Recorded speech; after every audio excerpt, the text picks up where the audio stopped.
Yo, what is good, everybody? It is your boy, Golden Falls, Golden What If, whatever you want to call me. And yeah, this is part 2 of What If Deku Was Homelander. Sorry for the bit of inconsistency in terms of not being able or not uploading. I do want to upload more, so I'm going to make sure that I'm at least bare minimum consistent to what I said I wanted to do. That's every other day. Sorry about that. Some stuff popped up, but we're here. And yeah, I want to get into part 2 of What If Deku Was Homelander. It is very late at night right now, mostly because I stayed up to watch the finale of season 4 of The Boys. Of course, I won't spoil anything about that. We're not talking about it. We're talking about this What If. Now, with that said, I don't want to waste any more of your time, and let's get right into it. Let's get it. Izuku Midoriya is at the USJ. Yeah, the USJ. And this is where things are going to change drastically for the young hero, some may say. Because this version of Izuku is so much different, than your normal version of Izuku Midoriya. This version of Izuku has full intention of making sure that he ends the lives of villains and gets the people on his side, or at least the people he believes need to be on his side. Now, with that said, when Shigaraki, when Kurogiri, and many of the other villains show their face, and portals begin to open up and villains begin to spew out, when Izuku is actually taken by mild surprise and taken away through a portal, he would end up in a giant lake. Yeah, a giant lake. And this giant lake would be a pretty basic one, because he'd just fly straight out of it. And he would immediately be looking at the other villains that are within the water, and he would begin to use his heat vision, and he would begin to boil the water as it begins to bubble over and absolutely boil the people in there to their very core. Yeah, absolutely destroying them. Immediately, Izuku jumps into action, grabbing Asui and Mineta and putting them in a safe area. But when he arrives, he sees that Aizawa is taking down a ton of villains, and he decides to take it upon himself to mow them down, flying through, absolutely destroying every last one of them, and frankly, killing a lot of them. Because this is where things are different for Izuku Midoriya. Izuku has been taught to end the lives of a villain, and he's been taught not to hesitate. And, well, you know, he's been taught all those things in a very not so nice, not so loving, not so friendly way. Izuku has been taught these things because he can do these things. He's been taught these things because the people who created the person he is today believe he is strong and powerful enough and just above everyone, to the point that he can do these things. And he mows every single one of them down, so much so that Shigaraki himself realizes the threat that is in front of him, actually being kind of scared, thinking to himself that this guy right here, he's a villain, that this guy is he's a freak. He has villainous tendencies. He just killed. He just ended the lives of so many without even a second thought. And let's just say, many people there, including like Aizawa, the teachers, and also the students, they're out here thinking, oh my goodness, this is insane. What did he just do? He just killed people. Now, this is something some of them are thinking, but quite a few of them are also thinking that this is what needed to be done, that this is what needed to happen, that we're just trying to protect ourselves. They invaded us, in which a lot of people are thinking that they just flat out invaded us, and this is what needed to happen. If it didn't happen, they would have all died, or possibly died. Now, with that said, we dive into Izuku actually basically defeat or killing all of those villains, and then leading us to Shigaraki actually sicking the Nomu on Izuku. And this fight is one that isn't a simple one, because the Nomu is stronger than anything Izuku Midoriya has ever fought, or stronger than anything Deku has ever faced down in his entire life. The Nomu is a threat, and when they begin to fight, he realizes that his lasers, his punches, they don't do as much damage as they thought they would do. So he begins to go all out. He begins to absolutely, well, be as serious and as powerful as possible. He's never gone full on out, so he doesn't even know what his capabilities are truly. And when he starts going what he thinks is his full strength, he begins to absolutely pound on the Nomu, destroying its regenerative abilities as he continues to basically laser off the Nomu's body parts bit by bit, as the regeneration would slowly deteriorate. As well, the Nomu continues to lose limbs or parts of limbs. He would slowly but surely be losing to Izuku, and the reinforcements would then arrive with All Might and a couple others, and this is where things would sway heavily in the hero's favor. But that also would be a time where a lot of the heroes would look at it and believe that this was insane, that a kid was able to mow down an entire fleet of villains and basically stop them instantaneously, but through massive, brutal measures. And that's exactly what happened, exactly what occurred. Shigaraki would then flee, well, with Kurogiri, and the Nomu would lay there dismembered, obliterated, alongside many other villains at the moment.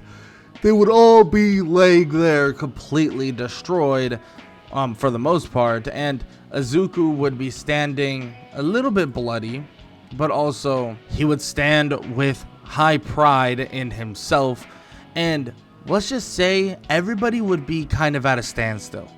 One of the students just killed a mass amount of villains, and a lot of these villains, well, let's just say they might have been able to just be captured and put in prison. Now, that's not what happened. Izuku mowed them down, killed them, destroyed them, and that's exactly what a lot of people there are questioning right now.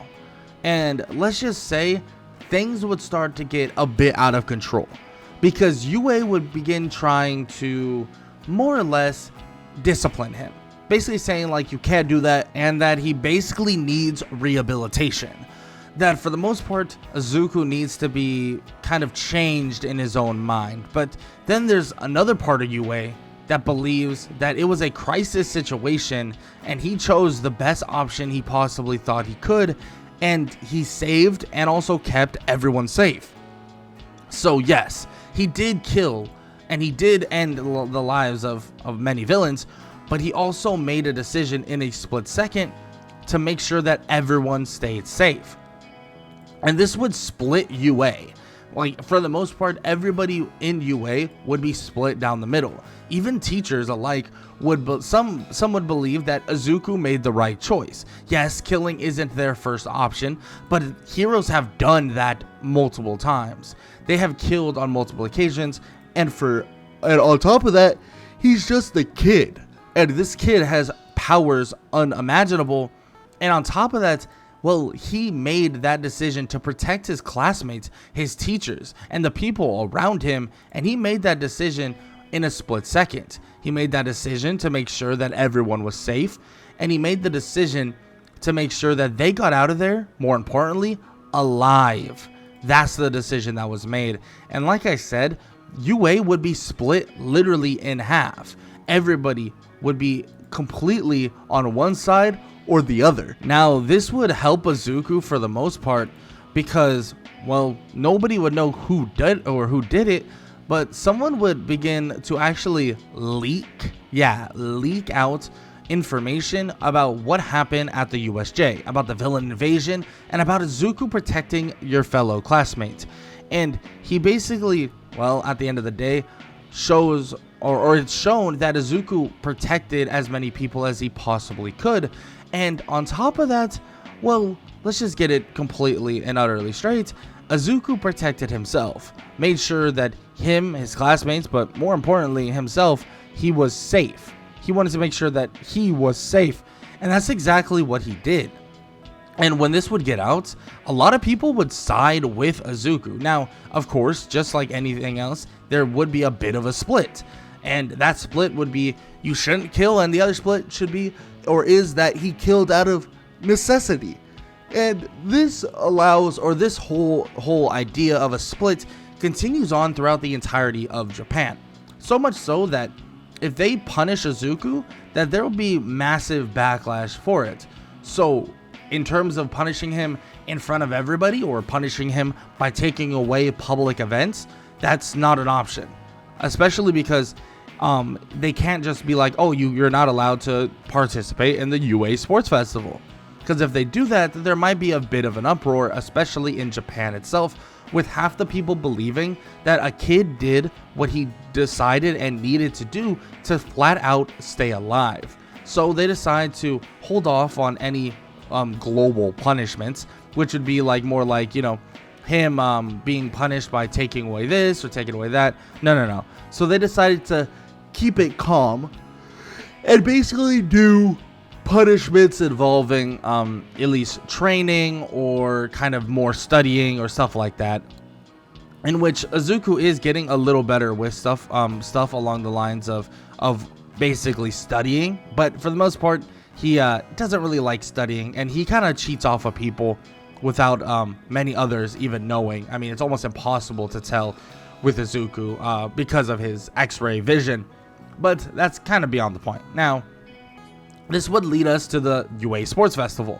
And I think most of everyone can understand that flying, being able to fly, especially as consistently as Izuku does, he would be able to easily get through the first obstacle very, very simply. And then on top of that, when he gets to the cavalry battle, whatever team he has is going to win.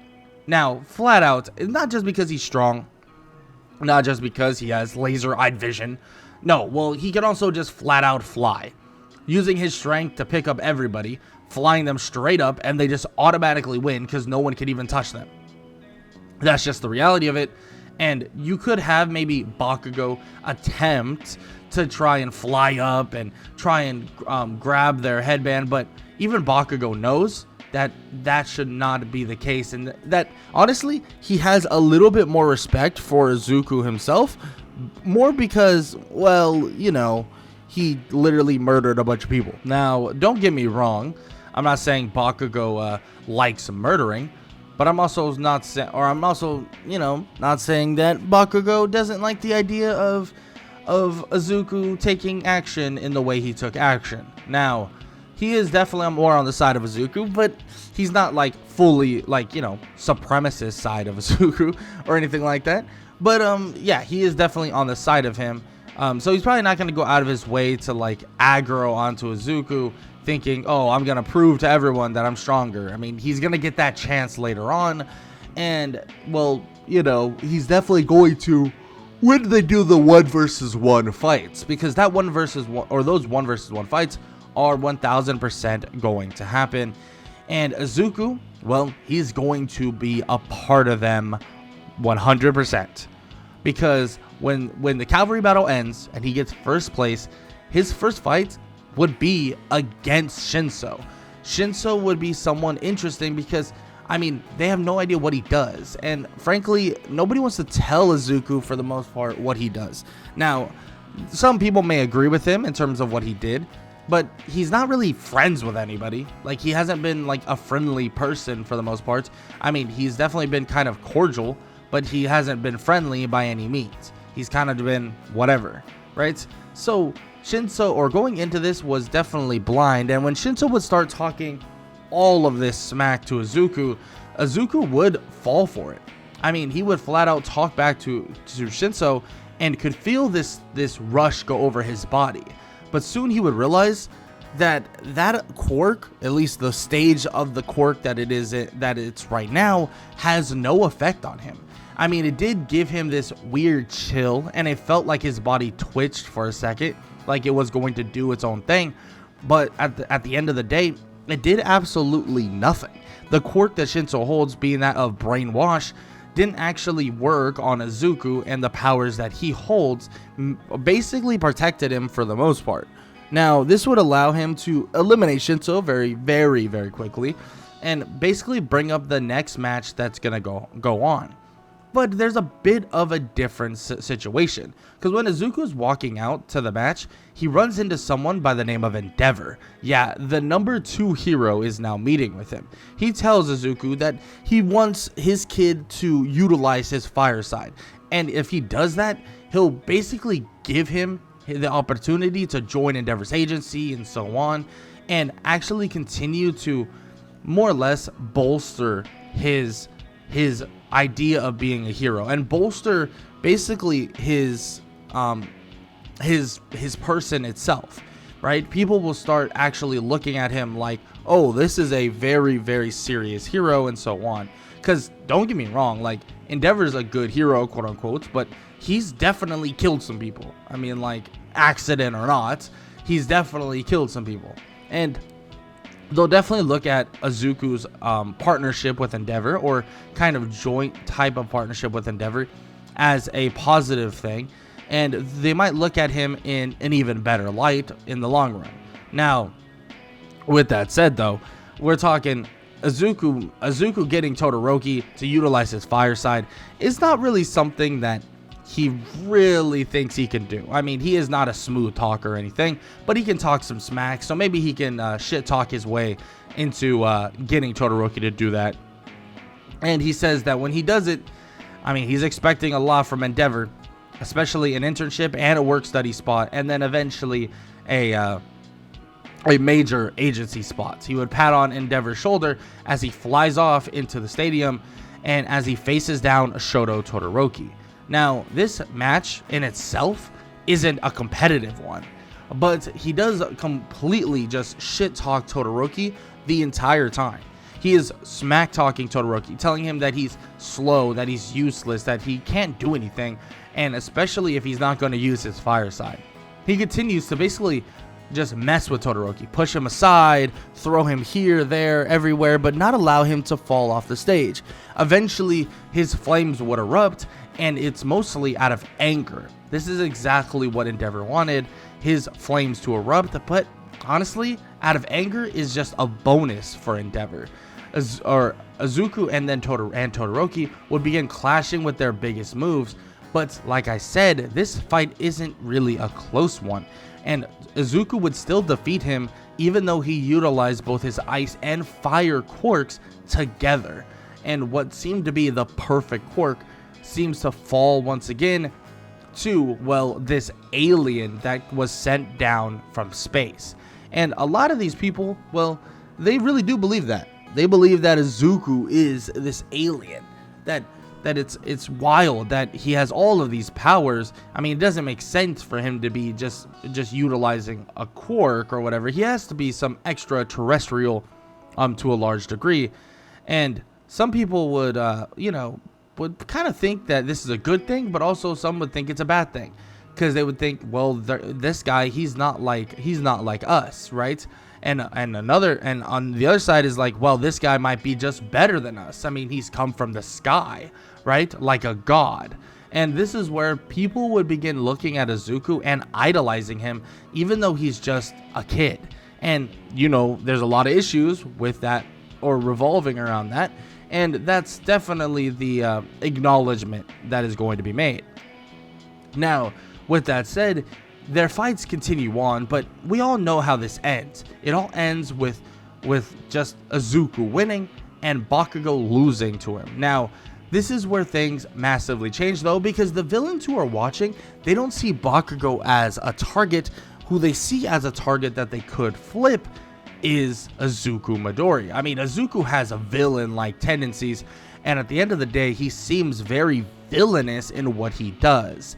And they believe that maybe if they got a hold of him and they are able to talk to him, they might just be able to actually transfer him to that villain side. So they may do a bit of planning and get some information, learning that Endeavor is truly going to offer him a spot in an internship, and they would assume that he will be around for more or less a attack on a city. So they're going to use that as their way of trying to speak with Izuku briefly. Now, before we get to that though, we have Endeavor, we have Izuku, and we have Todoroki going off to Endeavor's agency, or kind of like an internship for now. Basically to train, learn, and stuff like that. And Endeavor does see a lot of himself in Izuku, but he's still prideful of his own son. This would basically just lead them to doing something a bit drastic, and that would be going to the most crime city in, well, Japan, being that of Hosu City. And when they all three head out over there, let's just say things would hit the fan extremely quickly, because Izuku would be isolated from many of the other heroes and would actually be approached by somebody. And that person that he would be approached by, well, is someone that is a bit familiar. And that would be Shigaraki. Shigaraki would approach him and would have full intentions of not fighting or anything like that. He would even tell him that, saying he's not here to fight, not here to do anything like that. But he asks him, does he want anything? Does he want to have everything? Does he want people to be loyal to him? Do people to cherish him? To think of him as the greatest? Does he want respect? Because that's what they could give him. They could make it so that he can have anything he ever wanted in life and more. But all he has to do is join them. Join the League of Villains and join their own crusade. Their own crusade to cleanse the world. Because that's what they're doing. They're going to do something so much different. And as Shigaraki is about to finish his last word, he would get his throat basically grabbed by Izuku. Izuku would lift him up, and Shigaraki would begin to panic, and Izuku tells him that if he even thinks about putting a finger on his arm, he will burn it off with his laser vision. And he tells Shigaraki he needs to listen, and listen very closely, that he does want everything, that he wants anything in this world, and he wants everything he ever sought after, but the way he's going to get it is through means of his own, and he's going to be cherished by people. He's going to be enjoyed by people, and people are going to look at him like the greatest hero alive, not some scumbag villain that should get his head torn off right now. But Izuku lets him down and says that he may not be a villain, and he may not join him the way he wants to join him in the League of Villains. But guess what? He knows that he needs Shigaraki alive, at least for now. In which he lets Shigaraki go in a matter of seconds, and then he would fly off, going to basically take out any of these other villains that are in Hosu City, resisting the urge to just mow them down and kill them. But let's just say he's gaining massive favor as they speak. But with the invasion of Hosu City, with everything that's going on, things are massively going to change, and the internships will have to be cut short. This would eventually lead them into actually taking their final exams, and Izuku, well, let's just say his final exam would be a little bit different than everyone else's. Because after the internship incident and after the USJ incident, they have to take some interesting measures to make sure that Izuku himself understands the value of restraint. Well, at least that's their hope. At the end of the day, that's what they're going to try to teach Izuku. Actually try to hold back and not absolutely murder people. Now, this is a lesson that Izuku is taking extremely lightly, But at the same time, it seems as if he's going to have to go through a long, arduous process of restraint. And it's actually kind of funny. They actually show him a bunch of cardboard beings that are from children to regular people to villains to crazy people or crazy looking people. And if he lasers a single one that is, you know, innocent, immediately he would lose the challenge, and he would have to then basically go on to or do it once again and do it over and over and over again. And let's just say Izuku's patience would be tested massively as Aizawa watches him as he continues to basically, you know, fail and fail and fail and fail and fail. And that's what happens. Izuku continues to fail, but this would just bring up more in his head this annoyance of this idea, like, why do we have to continue to do this? Why do we have to continue to hold restraint? That we are stronger, we can be better, our strength should be honored, should be shown a great deal of respect, that our strength should be honored. Our strength should be, we should be held higher than everyone else. But eventually Izuku would finally get past what he needed to get past so that he can head off to the forest training camp. But he didn't realize that this forest training camp would change everything, every last thing in his entire life, because once the forest training camp was over, it would give him an opening, a chance, and a change that he never thought would be absolutely possible. But for now, that it has to wait till part 3 of What If Deku Was Homelander. And if you enjoyed, show some love, leave a like, leave a sub, leave a comment down below, all that good stuff. Hope you all enjoyed the video, and yeah, sorry for the bit of a delay, but like I said, I hope you all enjoyed. And yeah, if you did, please show some love to the video as well. And yeah, that's all I gotta say. I hope all you guys have an amazing day. Yeah, later.